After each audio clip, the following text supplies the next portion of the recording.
তোমালোকক মই আজি এজন মহৎ লোকৰ বিষয়ে কম, যাৰ বিষয়ে তোমালোকে প্ৰাতঃসভাত প্ৰায় কৈ থাকা।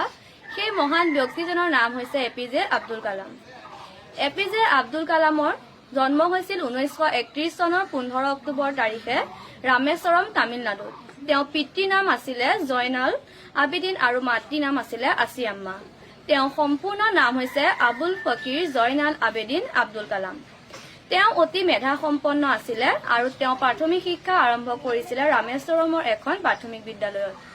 1952 চনতে তেওঁ অতি দ্ৰুত গতি সম্পন্ন লক্ষ্যভেদী এখন বিমান প্ৰস্তুত কৰিছিল আৰু তাৰ কিছু সময় পিছতে 1962 চনত তেওঁ মহাকাশ গৱেষণা কেন্দ্ৰত নিযুক্তি পাইছিলে।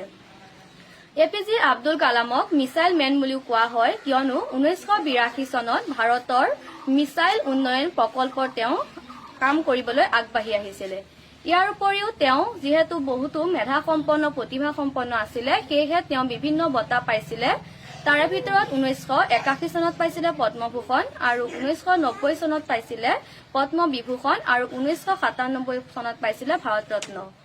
আৰু এই মহান ব্যক্তিজনৰ 2002 চনৰ 25 জুলাই তাৰিখে ৰাষ্ট্ৰপতি পদত অধিষ্ঠিত হয় আৰু 2015 চনৰ 27 জুলাই তাৰিখে শ্বিলঙত তেওঁৰ মৃত্যু হয়।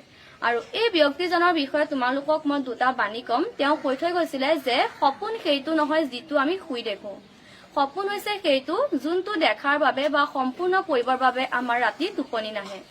আৰু 2 নম্বৰটো হৈছে জীৱন আৰু সময় হৈছে আমাৰ জীৱনৰ আটাইতকৈ শ্ৰেষ্ঠ শিক্ষক, কিয়নো জীৱনে কয় আমাক সময়ৰ সঠিক ব্যৱহাৰ কৰিবলৈ আৰু সময়ে কয় জীৱনৰ মূল্য দিবলৈ। অৱশেষত এইটোৱে কওঁ যে এই মহান ব্যক্তিজনে আমি জীৱনত সফলতাৰে আগবাঢ়ি যাবৰ কাৰণে প্ৰতিদিনে 4টা বাক্য কবলৈ দিছে।